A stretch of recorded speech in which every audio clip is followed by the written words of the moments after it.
ನಮಸ್ತೆ ಎಲ್ಲರಿಗೂ, welcome back to my channel. ನಾನು ಭವ್ಯ. ಇವತ್ತಿನ ವಿಡಿಯೋದಲ್ಲಿ ತುಂಬಾ ಸುಲಭವಾಗಿ 5 ನಿಮಿಷದಲ್ಲಿ ಕೋಕೋನಟ್ ರೈಸ್ ಮಾಡೋದು ಹೇಗೆ ಅಂತ ನೋಡೋಣ.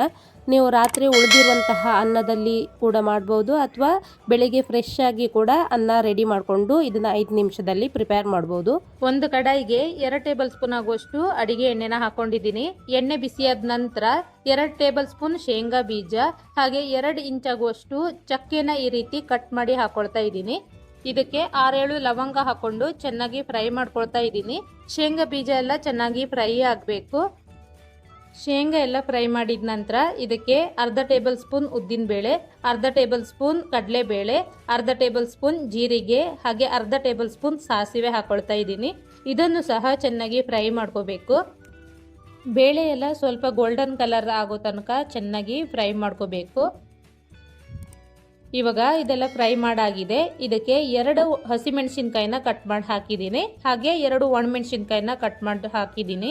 ಜೊತೆಗೆ ಸ್ವಲ್ಪ ಕರಿಬೇವಿನ ಎಲೆಗಳನ್ನು ಹಾಕೊಂಡು ಚೆನ್ನಾಗಿ ಫ್ರೈ ಮಾಡ್ಕೊಳ್ತಾ ಇದ್ದೀನಿ. ನೆಕ್ಸ್ಟ್ ಇದಕ್ಕೆ ಅರ್ಧ ಟೇಬಲ್ ಸ್ಪೂನ್ ಇಂಗು, ರುಚಿಗೆ ತಕ್ಕಷ್ಟು ಉಪ್ಪು ಹಾಗೆ ಹಸಿ ತೆಂಗಿನಕಾಯಿ ತುರಿ 1 ಕಪ್ ಆಗುವಷ್ಟು ಸೇರಿಸ್ಕೊಂಡಿದ್ದೀನಿ. ಇದನ್ನು ಕೂಡ ಕಡಿಮೆ ಉರಿಯಲ್ಲಿ 1-2 ನಿಮಿಷ ಚೆನ್ನಾಗಿ ಫ್ರೈ ಮಾಡ್ಕೋಬೇಕು. ಯಾಕಂತ ಹೇಳಿದ್ರೆ ನಾವು ಹಸಿ ತೆಂಗಿನಕಾಯಿ ತುರಿ ಯೂಸ್ ಮಾಡಿರೋದ್ರಿಂದ ಕಾಯಿ ಸ್ವಲ್ಪ ಫ್ರೈ ಆಗಬೇಕಾಗತ್ತೆ. ಇವಾಗ ಇದನ್ನೆಲ್ಲ ಚೆನ್ನಾಗಿ ಫ್ರೈ ಮಾಡಿ ಇಟ್ಕೊಂಡಿದ್ದೀನಿ. ಇದಕ್ಕೆ ನಾನು ಆಲ್ರೆಡಿ ರೆಡಿ ಮಾಡಿರುವಂತಹ ಅನ್ನ ಸೇರಿಸ್ಕೊಳ್ತಾ ಇದ್ದೀನಿ. 1 ಬೌಲ್ ಆಗುವಷ್ಟು ಅನ್ನ ಸೇರಿಸ್ಕೊಂಡಿದ್ದೀನಿ. ಇದನ್ನು ಒಂದ್ಸಾರಿ ಕ್ಲೀನಾಗಿ ಮಿಕ್ಸ್ ಮಾಡಿಕೊಂಡ್ರೆ ನಮಗೆ ಕೋಕೋನಟ್ ರೈಸ್ ಅಥವಾ ತೆಂಗಿನಕಾಯಿ ಅನ್ನ ರೆಡಿ ಆಗುತ್ತೆ. ನೋಡಿ, ಕೋಕೋನಟ್ ರೈಸ್ ರೆಡಿಯಾಗಿದೆ.